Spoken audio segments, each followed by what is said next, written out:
Hi, I'm Matt, and on today's Matt's World DIY, I'm going to make baked oats. This is a perfect little breakfast treat for you. It comes together really quickly and easily, and it's got no extra sugar, no flour, but full of richness and deliciousness. So let's get to it.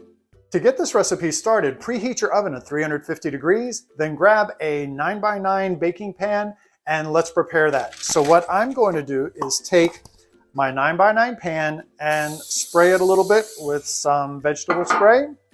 And this is just going to hold my parchment paper down because you know I love my parchment paper. And it's going to hold it in place so that in the end, whenever we're finished with this, the whole product lifts out easily. So that's step number one. The first ingredients I'm going to get started with are my rolled oats. Now, these oats are going to be a bit tough if you don't get them prepared ahead of time.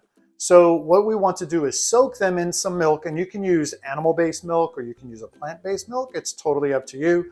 I have a whole milk that I'm going to use today. Usually I would use my almond milk, but I have this whole milk on hand, and so I decided I was going to go ahead and get that, just use it up. So I'm going to take 1 1/4 cups of rolled oats and put those in a bowl. There's 1 1/4 cups. I'm going to put that in a bowl, and I've heated up 1 cup of milk. So this warm milk is going to saturate the oats for me and help get them a bit softer so that the cooking process is made a bit easier. So I'm just going to pour that in a bowl. And I want to set that aside for about 10 minutes just to help the milk get absorbed. Before I continue on, I just want to say thank you once again for everyone who has been watching and supporting my channel. I appreciate all the subscribers, and I really especially love all the comments and the conversations that we've been able to have back and forth with our different ideas. Also, I want to remind you, if you've been watching and you haven't subscribed, please subscribe because that really helps my channel grow.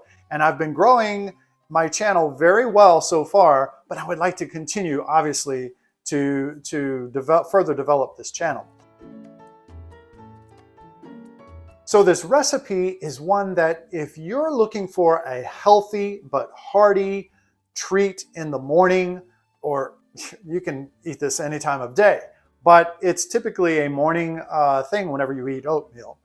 So this will come together so well. I'm making it the night before so I can enjoy this in the morning. And but it doesn't really take a whole lot of time to do. So let's continue making this. So I've got my oats soaking. They're going to soak for about 10 minutes. And I'm going to take 2 ripe bananas and mash them in a bowl. Now here I have 1 very ripe banana. But then the other one, you'll notice, has a little green.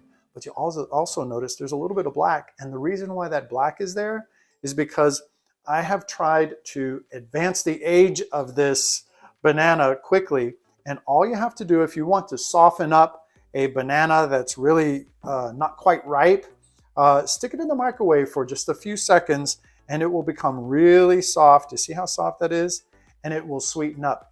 And really what we're doing is we're using this ripe banana as our sweetener source. We're using this ripened banana as our sweetening source because there's not any extra added sugar and there's no flour in it at all. So if you have a diet that calls for restricting wheat flour and that type of thing, this might be a very good recipe for you. Take your bananas and smash them up. This is, once again, I really need to get a I wanted to say potato and banana at the same time, which came out banana. Maybe I'm thinking a potato masher might come in more handy and might be more convenient for me to use.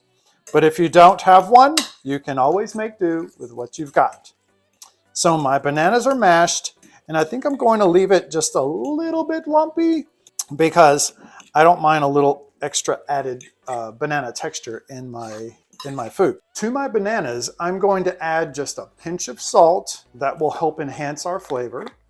I'm also going to add 2 eggs. This not only serves as your protein, but also helps in the binding of your dish.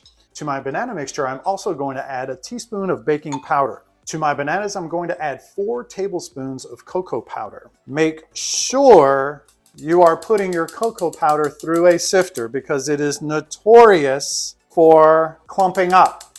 You don't want to have clumps of cocoa powder in any dish. Trust me, it's not tasty. So I'll just make sure I sift this through. Some of it got a little bit out of there, but we'll manage. I don't think it was that bad.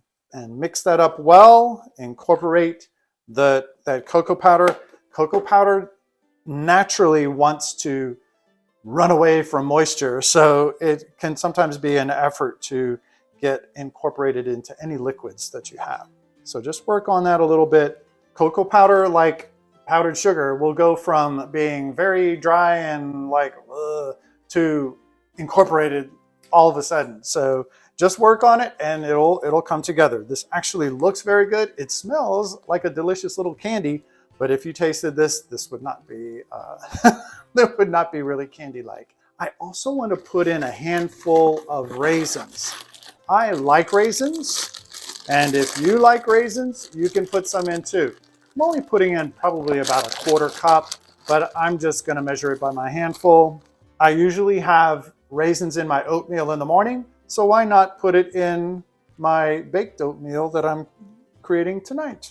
Now comes the fun part. I'm going to pull my oats that have been soaking for 10 minutes, and it's a rough 10 minutes, but they've been soaking in milk. I'm going to pour them into my cocoa mixture, my bananas and cocoa and egg mixture. Mix that up until it's incorporated. This dish is not something that's going to be super sweet like candies or cookies, but it is going to be rather healthy for you. It's relatively healthy, let's say.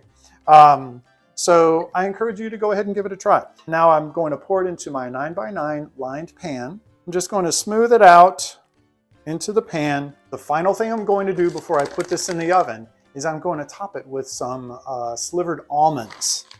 This usually I'd say, you know, roast your nuts, bake your nuts until they're nice and golden and kind of cooked. But because this is going to be in the oven for quite a while, I'd say if you're just taking the almonds straight from the package, that should be fine because they're going to roast while they're in the oven. Now it's time to put this guy in the oven, 350 degrees for 35 to 40 minutes. This looks really, really good. I think it's going to be great. So we had this baking for 35 minutes in the oven. Before I let this cool any further, I am going to just run a knife blade along the sides and pull it away from the sides so that it does not want to have the tendency to stick. So whenever we pull the parchment paper, it will all release well. So I'm going to do this before it cools. So I'm going to let this cool in the pan for about 35 to 40 minutes before I do the next step. But what I'm doing in my case, just because of my schedule, I'm going to let this cool overnight. And then in the morning, I'm going to take a little chocolate drizzle and drizzle it across the top before I cut it and do my little sampling. So I will see you in the morning. Welcome back. It's the next day, and I've allowed my baked oatmeal to cool overnight. You really don't have to allow it to cool overnight, but I mean, 35, 40 minutes, that should be good. But I was pretty much done yesterday and I had other things to do, so I just said, I'll let it cool overnight. So I took it out of my pan and it came out very easily with the parchment paper. What I have is 3.5 ounces of chocolate chips. Now, if you wanted to use a nice dark chocolate and chop that up, you can do that. But I just have chocolate chips on hand, so I'm using that. If you want semi-sweet, you can do that. Adds a little bit more of a sweetness to it, or a bittersweet will be obviously less sweet. Well, I'm taking it and I'm adding about 3.5 tablespoons of warm milk to my bowl of chocolate chips. I'm just going to let that set for a second. I might encourage it with a little short microwave blast. This will go from looking totally not right to being totally fine. So just Don't freak out over it. It's going to be okay. So it looks like my chocolate is almost fully melted.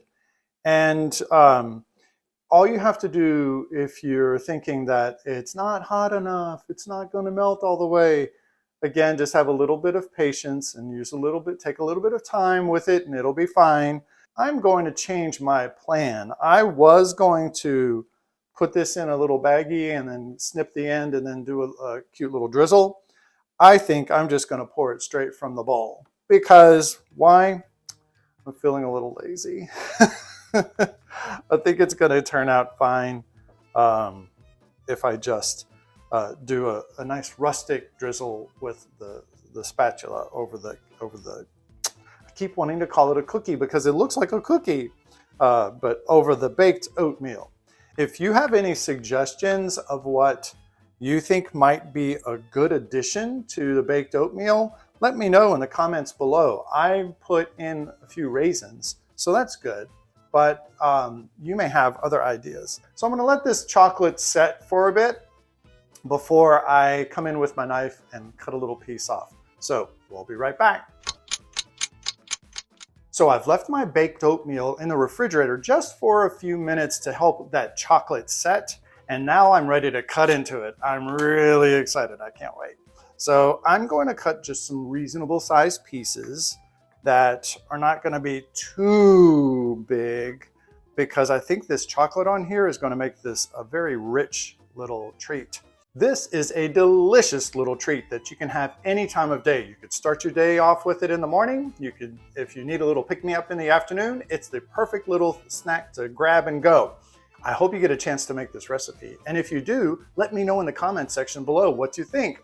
Also, if you enjoyed this video, don't forget to subscribe and give me a like. And also check out some of my other sweets and bakes that I have on my baking playlist. I'll see you next time.